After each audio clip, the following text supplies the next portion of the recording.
Bonjour mesdames, bon mardi à vous.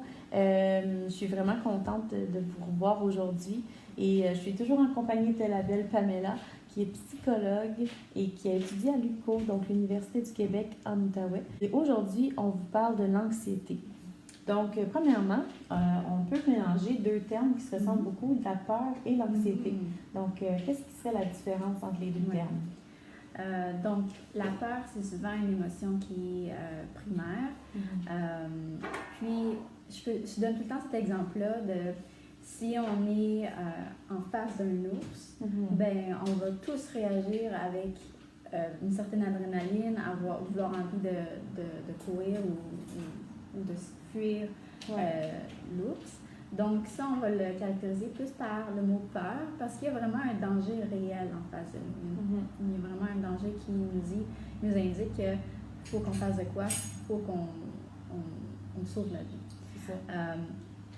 L'anxiété, c'est sûr qu'il y a beaucoup de personnes qui utilisent ce terme-là de différentes manières, mais une des définitions qu'on utilise en psychologie, c'est de dire que c'est une perception de danger.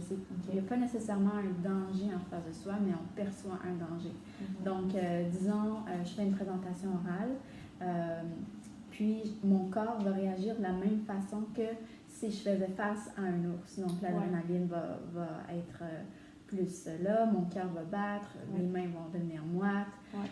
Donc, mon corps réagit de la même manière que si j'étais en face d'un danger réel, mais je suis en face d'un danger qui est perçu.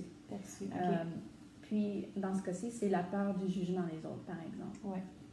Donc, le corps, puis c'est vraiment fascinant comment le corps réagit. Il va réagir comme si en état de défense. Donc, les gens vont avoir les mains moites souvent parce que c'est fait pour que le prédateur, s'il y a un prédateur, qu'on va être glissant puis qu'il ne pourra pas nous prendre. Souvent, on va avoir froid aux extrémités parce que le sang va se concentrer aux organes qui sont les plus vitaux pour nous permettre soit de courir ou combattre le danger. La pupille des yeux va être beaucoup plus grande pour nous permettre d'avoir une plus grande acuité visuelle face au danger. On va avoir moins de salive dans la bouche parce qu'encore une fois, les organes vitaux, c'est ça qui est priorisé. La digestion arrête parce que ça prend trop d'énergie. Donc souvent, les gens vont avoir la diarrhée quand ils vont se sentir anxieux. Donc tout ça, c'est des petits signes, mais ils vont être apparents face à un danger réel, mais également face à un danger perçu. Donc, c'est là où est-ce qu'on décrit c'est quoi vraiment l'anxiété. L'anxiété, c'est vraiment un danger qui est perçu. Mais à la longue, les gens peuvent développer des troubles anxieux, c'est comme un état d'anxiété plus chronique qui devient problématique. Puis, comme on l'a expliqué hier, ça influence nos comportements, puis nos pensées, nos sensations physiologiques et nos émotions. Je disais que l'anxiété peut se manifester à travers différents troubles, puis il y en a plusieurs, mais aujourd'hui on va s'arrêter sur deux. Donc on va parler de l'anxiété généralisée. On met le nom d'anxiété généralisée, mais c'est comme si les scientifiques ont dit OK, on va essayer de mettre un nom à plein de symptômes qu'on voit qui se regroupent puis qui viennent en même temps. Bien, ils ont décidé de l'appeler comme ça. Mais c'est pas quelque chose qui est chronique, c'est pas non plus un trouble qui est difficile à traiter. Il y a beaucoup de recherches à propos de ce trouble-là, donc c'est encourageant. Mais la peur principale au niveau de l'anxiété généralisée, c'est de l'inconnu ou de l'incertitude. Donc, pour le public, dans le fond, c'est tout ce qui est nouveau, tout ce qui est incertain, on ne sait pas qu'est-ce qui va se passer. Donc, la peur de ne pas savoir qu'est-ce qui va se passer. Donc, c'est ce qui est central au trouble d'anxiété généralisée. Puis, en type de symptômes, on voit souvent des inquiétudes à propos de plusieurs thèmes dans nos vies. Ça peut être les finances, des inquiétudes au niveau de la santé des autres, les affaires mondiales, ça peut être d'arriver en retard. Mais il faut dire que les inquiétudes doivent être excessives. Donc, c'est pas je m'inquiète aujourd'hui parce que mon fils il a une fièvre, puis je ne sais pas comment ça va arriver, puis ça l'arrête là. C'est vraiment une inquiétude qui est prolongée, qui est fréquente, qui est difficile à arrêter. Ça dépasse là, la norme de l'inquiétude ordinaire que les gens... Que tout le monde peut avoir. Oui, c'est ça. OK. Puis c'est souvent accompagné de certains symptômes comme tension musculaire, soit aux épaules ou au cou, les mâchoires. Ça peut être aussi accompagné de fatigue, difficulté de concentration ou le sommeil aussi peut être perturbé. Donc les gens ont tendance à s'inquiéter soit avant de s'endormir, la difficulté à s'endormir à cause des inquiétudes ou se réveiller fréquemment durant la nuit par des inquiétudes. Les gens peuvent aussi se sentir plus agités, donc devoir constamment bouger. Donc ça va être des symptômes qui sont plus rattachés aux inquiétudes. Moi, ce que je remarque aussi, c'est qu'avec l'anxiété, c'est que c'est pas toujours perceptible visuellement. Oui, c'est ça. Comme des fois, je peux paraître très normale, aller bien, avec le sourire, avec l'entrain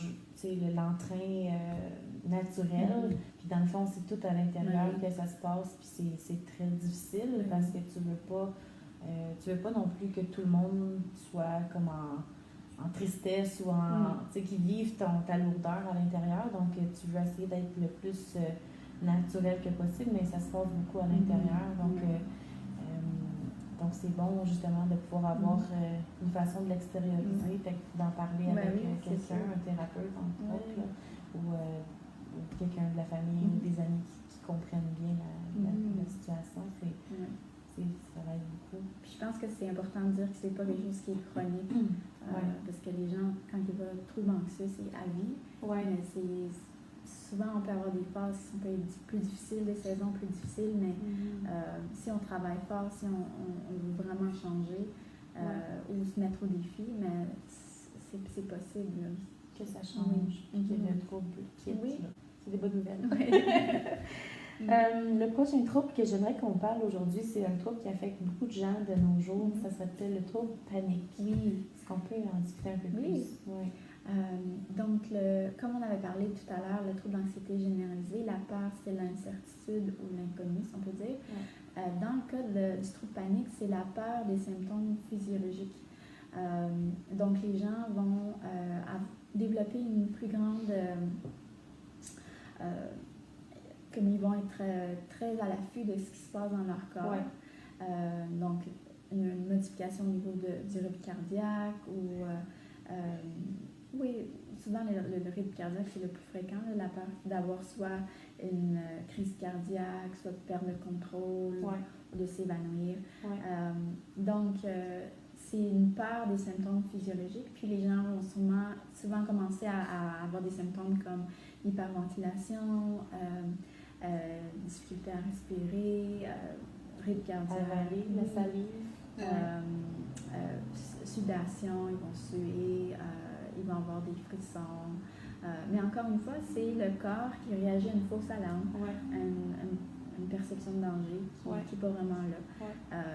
Donc, le fait de focusser sur nos propres sensations physiologiques, c'est quasiment ce qu'on dit ne pas faire. De juste normaliser, mon corps est en fausse alarme en ce moment, mais de ne pas s'alarmer puis penser qu'on est en train d'avoir une crise cardiaque. C'est sûr que si vraiment c'est majeur, puis c'est vraiment aller à d'autres chances, mais... faites pas juste ignorer si c'est vraiment une crise cardiaque. Appelez le 911. Je pense à ma situation. Des fois, j'ai des moments de panique, je manque de salive, puis j'ai peur de perdre connaissance. Donc, c'est tous des éléments qui sont là.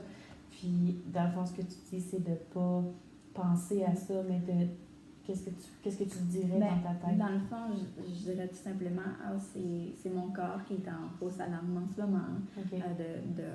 De vraiment accueillir ces sensations-là, mais de ne pas les catastrophiser ou dire que c'est quelque chose de fatal qui s'en vient. Puis même, pour aller combattre même la peur, qu'est-ce qu'on fait? C'est qu'on va même induire les symptômes exprès. Donc, je vais demander aux clients de souffler dans une paille, hyperventiler, de vraiment recréer les mêmes symptômes pour que finalement le cerveau dise « Ah, mais c'est pas dangereux si j'hyperventile, c'est pas dangereux si je commence à avoir le cœur qui bat plus fort. » Puis, il y a comme une nouvelle association qui se passe dans le cerveau, puis les gens commencent à avoir moins peur de leur propre sensation. Wow, c'est intéressant. Est-ce qu'il y a d'autres trucs que tu donnes à tes patients, ou tes clients, c'est-à-dire qui viennent avec des troubles anxieux? Oui. Souvent, ce qu'on dit, c'est l'exposition. L'exposition, c'est de faire face à sa peur. Ouais. Tu peux le faire de manière progressive, c'est sûr, mais c'est souvent l'ingrédient principal du changement dans les troubles anxieux. Donc, si on reprend l'exemple de l'anxiété généralisée, ce qu'il faudrait, c'est, pour vaincre la peur, il faudrait s'exposer à des situations inconnues. Ouais. Donc, moins planifié, par exemple. Faire moins de longues listes. Quand on envoie un courriel, de ne pas regarder le courriel 3-4 fois après. Ça pourrait être de rajouter plus de spontanéité, de ne pas avoir à faire apporter trop de choses quand on fait des valises. De se donner plus faire face à l'incertitude beaucoup plus de cette manière-là. Puis, comme ça, le cerveau commence à s'habituer à diminuer son niveau de tolérance au niveau de l'incertitude. Puis, on devient moins allergique à l'incertitude. Donc, moins tendance à s'inquiéter après. Puis, il y a beaucoup, par rapport à ça, il y aura moins d'anxiété. Donc, ça, c'est un exemple de comment faire face à cette peur-là, avec les symptômes, comme je parlais, de les induire. Mais disons que quelqu'un est plus anxieux en situation sociale, ça serait d'aller en situation sociale, puis je sais pas, de mettre un sombrero mexicain, puis de faire face à la peur d'être jugé, par exemple. Comme ça, mais on commence à mettre au défi le cerveau pour dire, regarde, c'est pas un danger. Puis on crée des nouvelles associations. C'est tellement intéressant, je trouve ça fascinant. Le sujet de la santé mentale m'interpelle énormément, puis j'ai appris beaucoup en te parlant. Merci beaucoup d'être venu, puis de me parler, puis de nous parler de tes connaissances, puis tes conseils. Merci beaucoup. Merci. Donc, c'est tout pour aujourd'hui, les filles. J'espère que vous avez apprécié l'entrevue avec Pamela. Donc, je vous souhaite une belle soirée. À la prochaine. Bye bye.